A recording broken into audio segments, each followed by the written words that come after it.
bienvenue à notre mercredi communautaire. Merci à tous nos exposants, nos organismes qui sont là ce soir. Les mercredis communautaires, ça fait longtemps que ça existe. Moi, je pense que ça fait environ une douzaine d'années là, que je suis dans le communautaire. Puis, probablement 8-10 ans que je fais partie du comité organisateur. Puis, l'objectif, c'est vraiment de passer un bon moment, manger un spaghetti à un prix qui est vraiment super abordable, un 2 rencontrer les services auxquels ils ont droit. Puis c'est pour ça qu'on bouge, en fait, là, les mercredis communautaires. On se promène dans la ville de Châteauguay et dans les alentours pour permettre à différents, dans le fond, quartiers là, de Châteauguay là, de rencontrer cet événement-là. C'est vraiment d'aller chercher les ressources pour aider au quotidien quand on vit des situations difficiles. D'aller chercher l'aide qu'on a besoin et savoir c'est quoi les services qui sont offerts dans la communauté. Ça peut permettre vraiment de rencontrer les gens, mais aussi de rencontrer nos semblables, nos pairs, nos collègues qui travaillent dans d'autres organismes, voir ce qu'ils font. Puis des fois, on est complémentaires. Dans le communautaire, je pense que c'est un filet social. Des gens qui passent entre deux chaises ou qui ont essayé qui ont cogné à des portes dans le réseau, qui ont été fermées ou des fois les suivis sont terminés ou peu importe. Fait que la dernière chance de voir quelqu'un, souvent, c'est le communautaire. Je dirais le plus fort, c'est les connexions qu'on fait en tant qu'humain. Parce que quand on a des connexions humaines, on a beaucoup d'empathie, puis on est capable de s'écouter. Mon espoir, c'est que le milieu communautaire prenne la place. Je le vois un peu comme, c'est une grosse toile d'araignée. Okay, on est tous reliés ensemble, mais on ne sait pas à quel point on est reliés. Puis les jeunes, le monde de la communauté, ils ne savent pas à quel point aussi on peut être tous ensemble. Fait que pour moi, le milieu communautaire, tout est là, c'est précieux. Puis c'est l'opportunité en tant que communauté de s'allier sur les différents enjeux, de manière d'être tous ensemble puis d'avancer vers la justice sociale ensemble.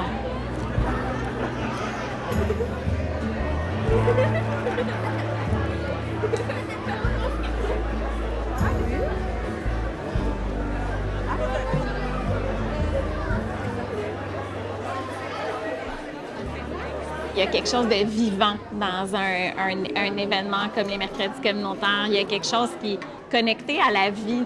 C'est concret, c'est ancré dans le quotidien des gens aussi. Je trouve ça inspirant de voir ça. Je me suis promené, puis que je regardais, écoute, j'ai pris des dépliants, puis à chacun, en tout cas, j'étais capable de parler, de connaître l'histoire de chacun des organisations, d'où ça venait. En tout cas, il y a comme une fierté de pouvoir être témoin de ça, témoin aussi des gens qui ont voulu les créer. Il y a beaucoup d'organismes, mais tout le monde a sa place. Fait que moi, c'est ça qui me donne beaucoup d'espoir au milieu communautaire, de dire non, on est parti de loin. Mais là, quand je vois ça, moi, je me dis OK, on a fait partie de ça, puis c'est... On est ancré pour vrai, là. Ah, ouais. On se bat plus. Tu te souviens, on se battait pour aller au CLSC, t'en souviens-tu? Ouais, c'est ça. On se battait pour être accueillis au CLSC. Ouais. Fait qu'on a fait du chemin, honnêtement.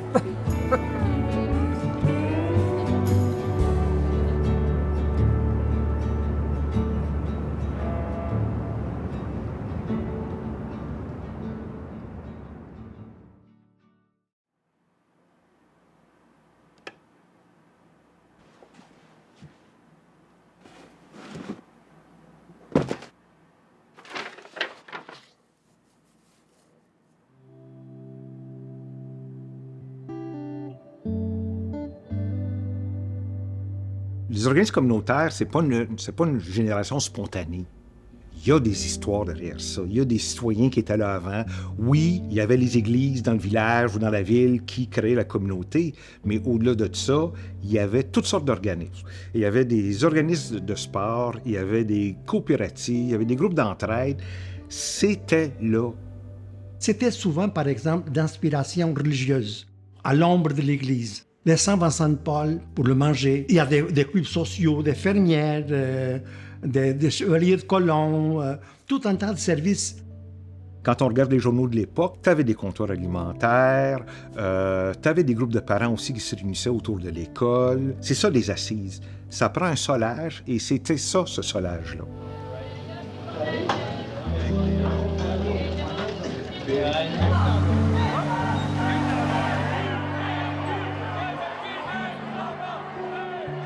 un organisme communautaire, tu sais, il y a vraiment le mot communauté à travers cette expression-là. Puis pourquoi? Bien, c'est vraiment parce que l'organisme reflète la réalité dans laquelle il est plongé. Ça vient de la communauté, ça vient des préoccupations des citoyens, ça vient des gens qui se sont regroupés, qui ont dit « Chez nous, il y a tel enjeu, on veut trouver une réponse. » Quand les gens font ça, là, je peux vous dire une chose, c'est que ça marche, ça donne des résultats.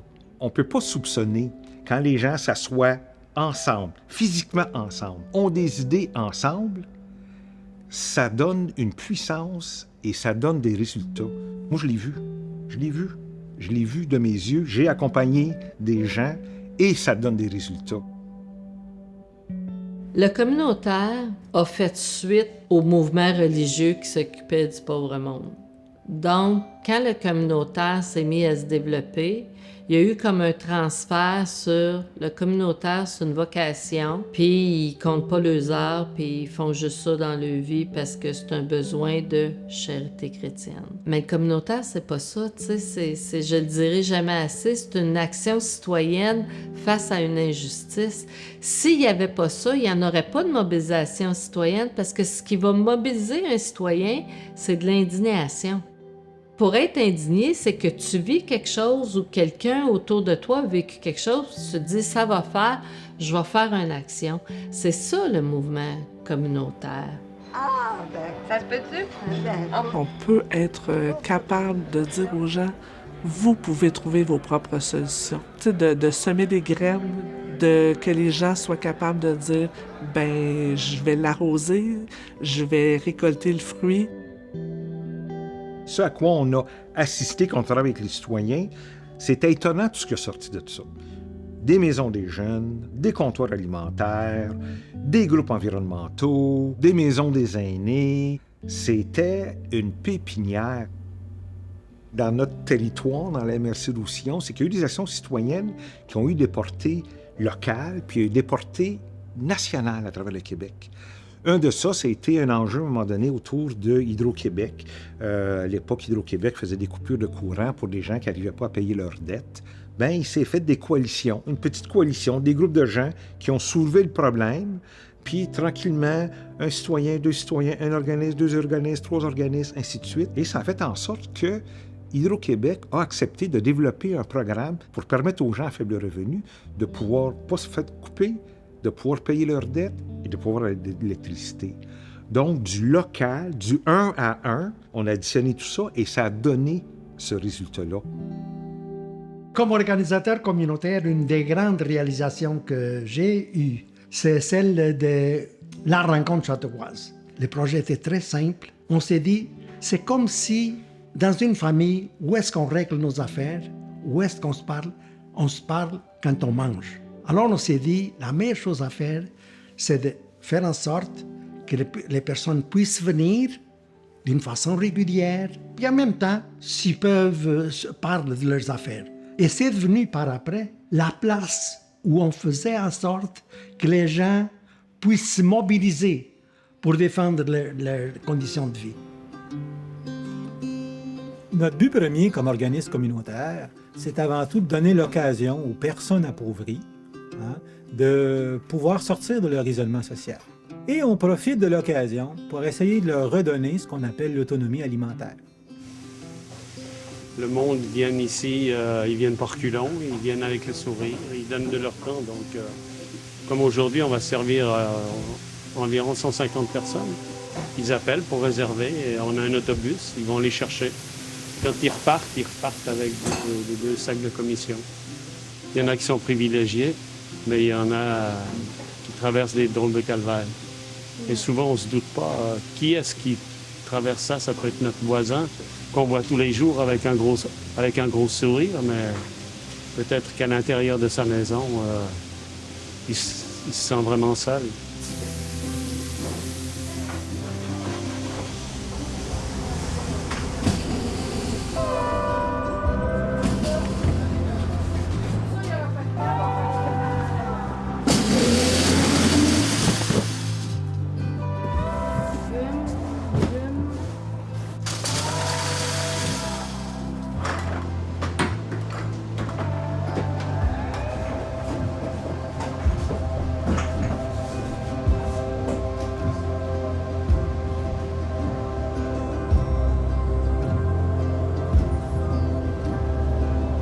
Bienvenue au centre communautaire. On a la section magasin qui est juste de l'autre côté. C'est des prix établis pour cette section-ci. Donc, c'est ici qu'on trie le linge. Bonjour les filles. Bonjour. Donc, on trie le linge, on trie les jouets aussi, tout ce qui arrive là, du centre de don. Donc, on a des employés qui travaillent à temps plein ici. On s'occupe dans le fond de tout ce qui est manutention, réception de dons. On s'assure que ce soit de bonne qualité, si l'article est brisé. Mais on s'assure comme de le recycler. On veut donner du beau stock au monde. Cette année, on a battu un record encore. On a fait donner plus de 300 000 $ en dons, que ce soit de vêtements, d'accessoires, articles de cuisine, meubles. Fait que c'est des services qui sont de plus en plus en demande là, au sein de la population.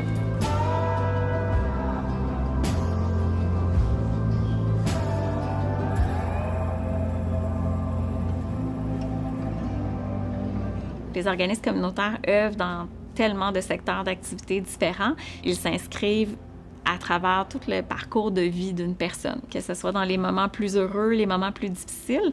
Tout au long de notre parcours de vie, tout au long de notre trajectoire, on peut rencontrer un organisme communautaire. Puis on peut sentir parfois que je sais pas si j'en ai tant besoin, je sais pas si c'est pour moi, c'est pour les autres, mais c'est vraiment pour tout le monde. Bonjour les amis, bonjour. Bonjour les amis, bonjour. Bonjour les amis, bonjour les amis, bonjour les amis, bonjour. Grand bonjour.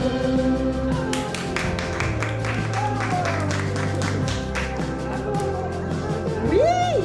Bravo! Bravo Clara! Yes! Very good! OK! Où il est le froid? Il est froid ici. Nous, c'est la 4e année qu'on vient. Dans la première année qu'on est venu ici, il y a Marie-Soleil, en fait, là, qui est devenue une de mes meilleures amies. Il y a 2 autres parents aussi qui venaient aux matinées avec nous, qui sont aussi à l'école de nos enfants. Fait que, on s'est vraiment fait un cercle d'amis en tant que parents. Puis les enfants, quand ils sont ensemble, ils jouent. La maison de la famille, c'est pas quelque chose qui touche juste les gens qui ont des besoins financiers ou des choses comme ça. C'est vraiment des personnes qui ont des besoins psychologiques aussi. Puis c'est vraiment important de les soutenir parce que les maisons de la famille, il n'y en a pas énormément. Puis c'est vraiment important de savoir que ce qu'on vit en tant que parents, c'est normal. Puis ce que nos enfants sont en train de faire comme développement aussi, c'est complètement normal. Fait que ça, c'est vraiment le plus important, c'est le plus gros morceau. I love that I get to make connections with other members of the community, other people who are in the same circumstances that I am in. I can't imagine a community without it, honestly, because it's a huge lift to everybody. There's only positive outcomes from an organization like this.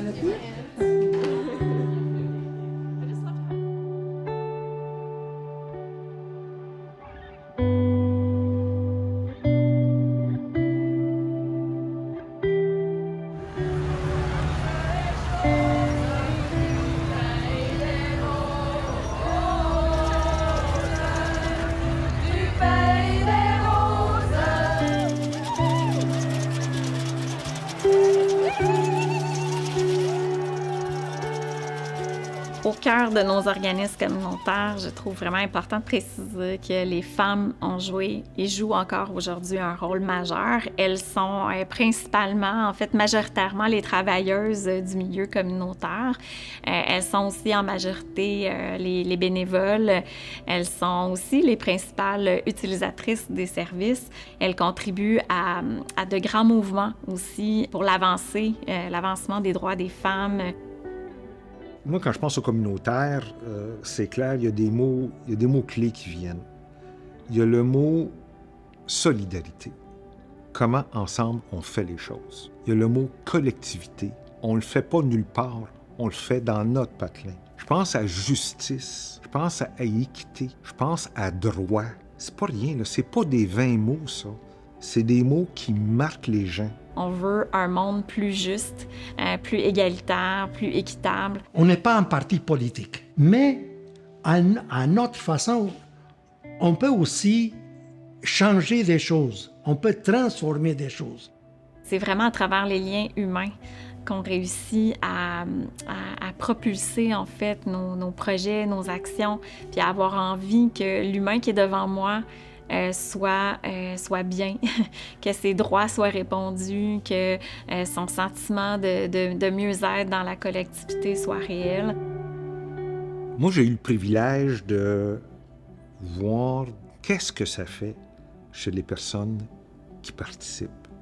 Moi, j'ai vu des gens venir frapper à ma porte, dire « Moi, ma santé, là, je suis plus capable de vivre ce que je vis là. » J'ai vu le fait de se regrouper avoir un impact sur l'amélioration de la santé des gens. Il y avait une façon que ça sorte, que ça se réalise. Moi, j'ai vu des gens qui ont retrouvé de la dignité. Par mon travail, j'ai beaucoup été pris pour travailler avec ce qu'on appelle des gens démunis. Ce qu'on ne sait pas, c'est que les démunis sont moins démunis qu'on pense. Une personne qui est démunie, ça peut être aussi quelqu'un qui porte l'espoir, qui est capable de dire « Je suis capable. Donne-moi une chance et tu vas voir que je suis capable d'aller plus loin. » Bonjour, bienvenue au Quartier des femmes.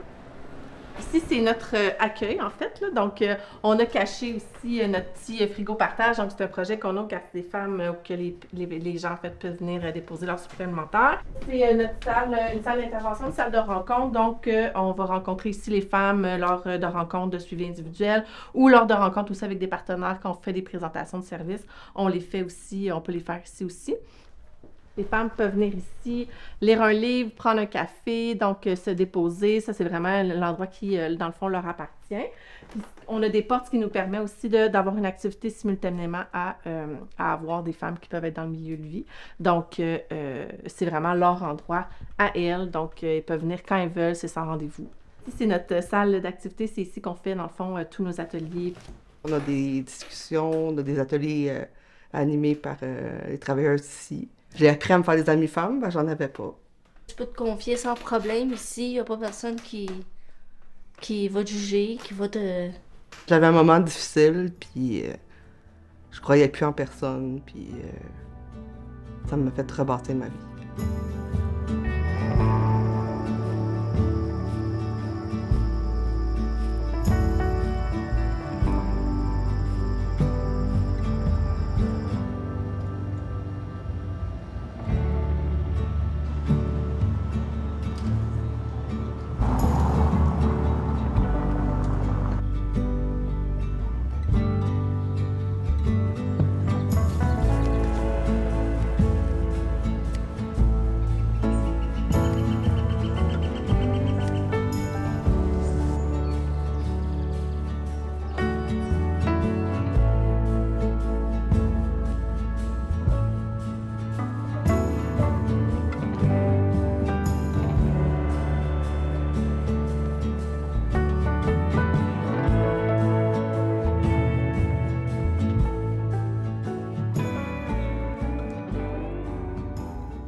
Quand j'ai découvert le mouvement communautaire, puis là, j'ai vu, tu sais, les jeunes, les femmes, la déficience, tous les enjeux, finalement, de société qui se retrouvaient regroupés ensemble dans un même mouvement, moi, j'ai été vendue à ça, là. J'ai dit « wow ». Assez rapidement, on s'est dit « mais on partage tous l'humanité, pourquoi ne sommes-nous pas ensemble pour la défendre ?» Quand il y avait des élections, les groupes se mettaient ensemble pour rencontrer les futurs candidats. J'ai dit, écoutez, là, voici qu'est-ce que je fais, voici ce que j'aimerais faire, qu'est-ce que vous êtes prêts à faire pour moi. Et donc, on faisait avancer non seulement un groupe, mais l'ensemble des groupes. Ça a pris quand même plusieurs années avant qu'il y ait une structure plus ou moins formelle. Si je pense à l'AOC, l'Association des organismes communautaires Kateri, l'idée, c'était vraiment, de façon informelle, de nous rencontrer dans un café, dans un des organismes. On se parlait de notre job, puis tu sais, comme individu, comme travailleuse dans ces organismes-là, tu vis, hein, tu es dans la pauvreté tout le temps. C'est difficile de voir les gens souffrir comme qui souffrent. Puis à l'époque, ben, on n'avait rien d'autre que nous-mêmes. Fait qu'il y avait beaucoup de solidarité. chaque organisation a sa propre mission, mais il existe aussi beaucoup sur notre territoire de la MRC de Roussillon de lieux de concertation. La CDC en est un. Puis ça nous permet de réfléchir à, surtout comment on peut apporter des solutions collectives, comment on peut mettre en commun nos forces. Les organismes communautaires, on offre des activités, on offre différents programmes pour les citoyens et citoyennes, mais il ne faut pas oublier aussi qu'on travaille en collaboration avec d'autres instances, qu'on parle du centre de services scolaires, qu'on parle du réseau de la santé et services sociaux, les policiers. On travaille vraiment ensemble, en partenariat le plus possible, parce qu'on veut être complémentaires. J'aime nommer la co-responsabilité. Donc, on a une co-responsabilité pour soutenir notre communauté puis pour assurer un bien-être collectif. Puis, on développe des partenariats en ce sens-là parce qu'on ne peut pas le faire seul. Ce n'est pas qu'au milieu communautaire de construire des solutions pour notre communauté.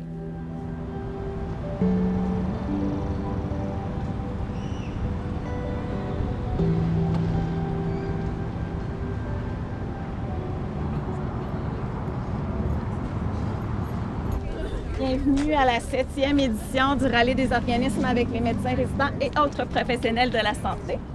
On va prendre l'autobus, on va commencer notre promenade. C'est Caroline qui va vous expliquer tout le déroulement et comment ça va fonctionner.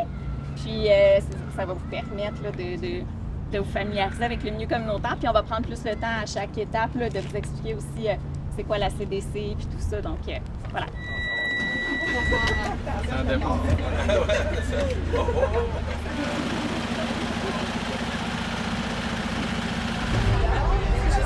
L'adresse, c'est correct. Juste ton numéro de téléphone, tout à fait. On a fait un pool party avec la famille. Comme... Allô, bienvenue. Allô. Bonjour tout le monde. Donc, je m'appelle le docteur Félix Lafato. Donc, pour ceux qui ne me connaissent pas, je fais plein de choses dans la région. Je suis chef du DRMG local de Jardin-Roussillon. Comme vous savez, dans le parcours du médecin de famille, on vous parle toujours du biopsychosocial, là. Mais c'est vraiment ça. C'est le patient dans sa globalité, dans son environnement, dans sa famille. Mais je dis souvent qu'un médecin de famille, c'est pas un mercenaire. Un médecin de famille, ça fait partie d'un groupe, d'une équipe de soins puis d'une communauté. Et donc, je pense que c'est important que vous reconnaissiez les ressources qu'il y a autour de vous pour pouvoir justement bien avoir les bons réflexes et référer aux bons endroits. On va vous fournir plein de ressources aujourd'hui pour que vous puissiez dire, OK, vous voyez un patient dans votre bureau, dire, OK, il vit telle situation, je pourrais le référer à telle personne ou je pourrais appeler tel organisme. Donc, ça va être vraiment, ça va compléter votre formation.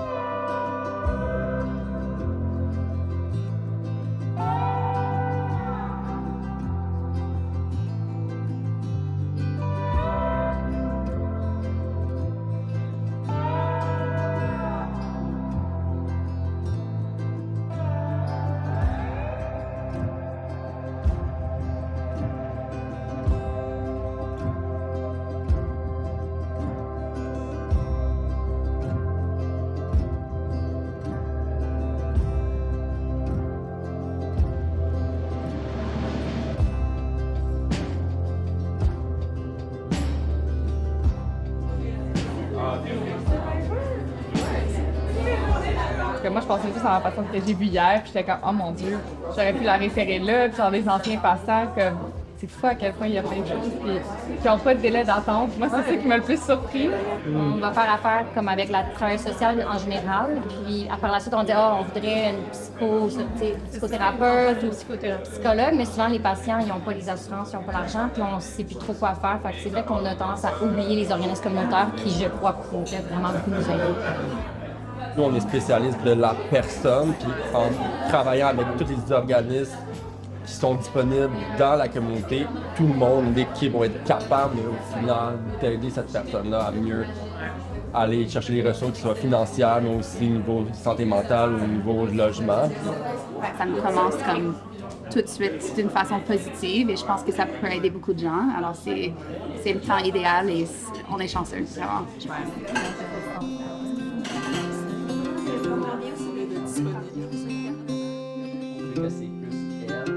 Je suis fière d'appartenir à ce milieu communautaire. Je suis fière de m'y impliquer, de m'y investir ardemment. Je suis fière de toutes les personnes aussi qui composent ce milieu-là. Je vois la richesse, la grandeur de ces personnes. Je vois aussi leur persévérance, leur résilience à travers les tellement grands défis, puis à travers toute la conjoncture, puis ce qu'on voit, le contexte actuel. Je suis fière de savoir qu'il y a plein d'autres personnes comme moi qui se lèvent tous les matins pour concrétiser ce monde meilleur auquel ils aspirent. Je suis fière. Tu sais, dans ma vie, j'ai vite perçu la souffrance humaine. Puis j'étais jeune quand j'ai eu le besoin d'agir sur cette souffrance-là, de faire quelque chose. Même d'ailleurs, je disais un jour, il va falloir que j'arrête de travailler, là, que je le veuille pas. Puis je me demande comment je vais vivre sans ça. Tu sais, je me vois pas vivre sans ce réseau-là. Pour moi, je fais partie du réseau, tu sais. De voir comment on peut aider, pour moi, c'est ma motivation personnelle, c'est quelque chose qui m'anime, ça fait partie de mes valeurs, c'est ma mission de vie, finalement, d'accompagner les gens. J'espère qu'un jour, le monde va être meilleur. Pas pour moi tout seul, moi je ne serai même plus là, mais pour ceux qui sont là et pour ceux qui vont venir. On doit tous être artisans de la solidarité. Les petits bouts que je peux faire dans mon milieu, avec le monsieur ou la madame d'à côté, ça change le monde. Moi, j'ai passé ma vie à travailler avec des citoyens et je trouve que c'était un privilège. Parce que ça nous dit une chose, c'est qu'on peut ensemble changer des choses. On peut ensemble changer pas juste des petites choses, on peut ensemble changer des grandes choses. Ça se change. Le milieu communautaire fait des changements. C'est réel, c'est pas une invention, ça marche.